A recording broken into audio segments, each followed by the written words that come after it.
Assalamualaikum warahmatullahi wabarakatuh. Bertemu lagi dengan saya Unu Hartomo. Pada video kali ini kita akan membahas mengenai pemeliharaan pintu kendaraan, terutama pada bagian dalam dan mekanisme yang ada di dalam pintu tersebut.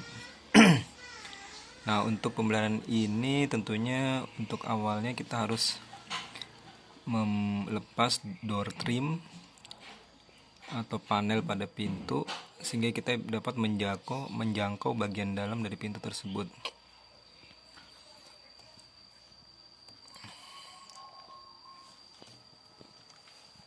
Dan biasanya bagian dalam dari pintu inilah yang kalau dibiarkan dapat terjadi korosi atau karat. Hal ini karena adanya air yang masuk melalui karet kaca jendela ketika hujan ataupun ketika kita mencuci mobil. Dan juga bisa juga karena kelembapan atau udara yang dingin.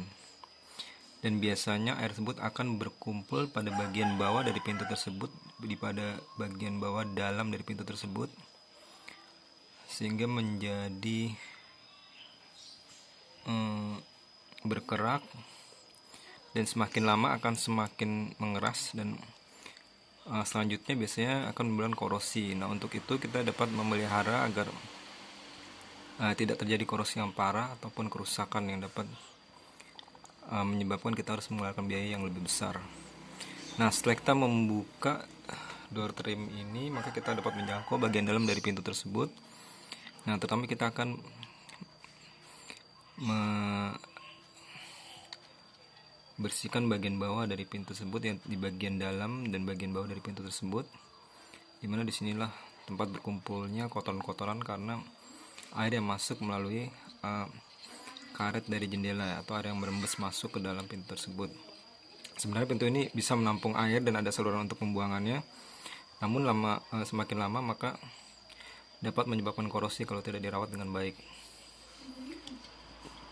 Nah, di sini kita bisa bagian dalam dari pintu tersebut. Nah, itu kita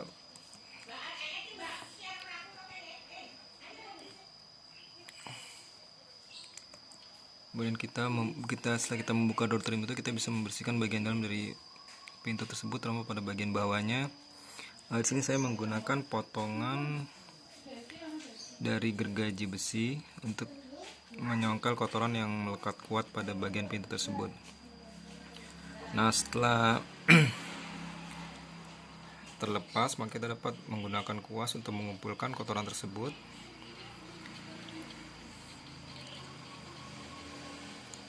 Dan kemudian kita juga bisa menggunakan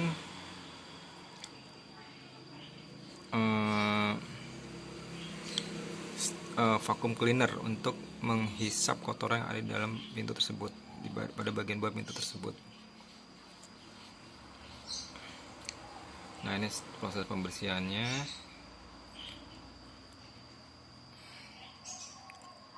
Dengan menggunakan kuas.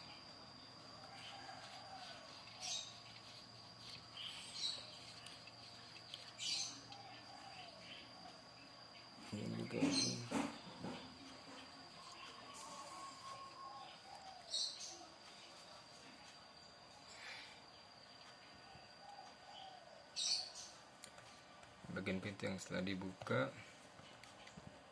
kemudian kita bisa menggunakan vacuum cleaner untuk menghisap kotoran yang telah kita congkel atau kita lepas dari pintu tersebut. Karena di bagian dalam, maka lebih nyaman menggunakan vacuum cleaner. Kita hisap pada bagian dalamnya yang kotoran-kotoran tadi yang telah kita kumpulkan, kita bersihkan hingga benar-benar kotorannya bisa hilang daripada pintu tersebut. Nah, kita bisa melihat pada bagian bawah inilah air biasanya berkumpul karena biasanya hujan ataupun kita mencuci mobil, ataupun ketika pada udara yang dingin jadi kelembapan di dalam pintu tersebut. Nah, setelah di vacuum cleaner, maka kita bisa, setelah bersih, kita bisa mengecat bagian bawah tersebut untuk melindungi pintu tersebut dari korosi. Ini bisa dilakukan dengan berbagai cara, bisa dengan cat semprot ataupun dengan kuas, karena di bagian dalam maka tidak terlalu berpengaruh terhadap penampilan. Yang penting bagian dalam tersebut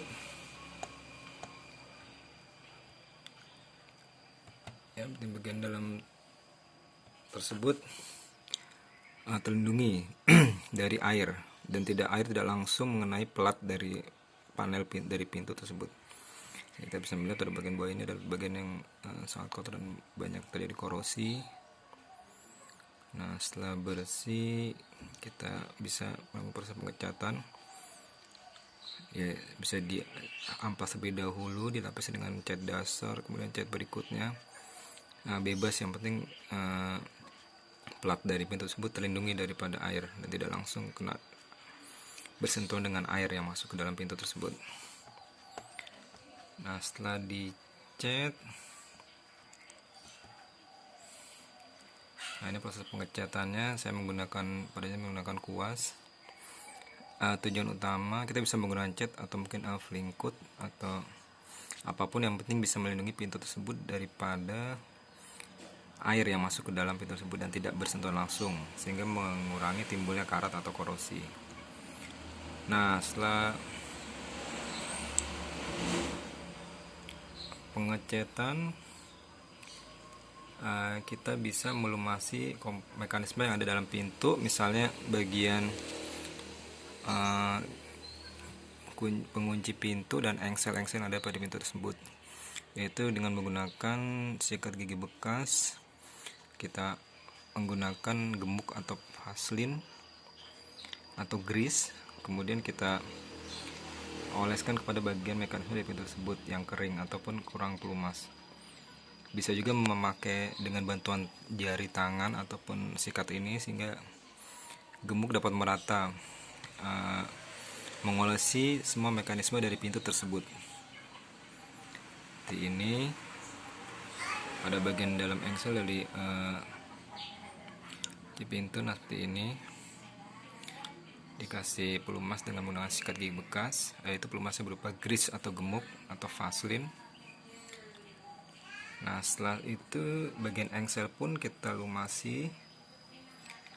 Nah, bagian engsel dari pintu tersebut kita lumasi dengan gemuk juga dengan menggunakan sikat gigi bekas, dan bisa juga dengan bantuan jari tangan untuk meratakan gemuk pada mekanisme yang akan kita kasih pelumas.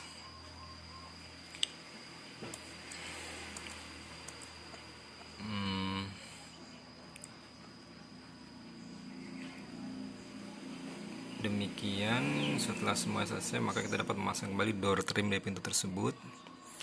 Di sini yang perlu diperhatikan adalah bahwa pintu tersebut bisa menampung air yang masuk melalui kaca jendela dari pintu tersebut, sehingga kita perlu sekali-sekali ataupun secara berkala merawat bagian tersebut. Biasanya kalau saya dengan membersihkan dan mengecat ulang bagian dalam, yang penting bisa terlindung daripada air yang masuk dalam pintu tersebut. Nah, demikian penjelasan saya, semoga bermanfaat. Wassalamualaikum warahmatullahi wabarakatuh.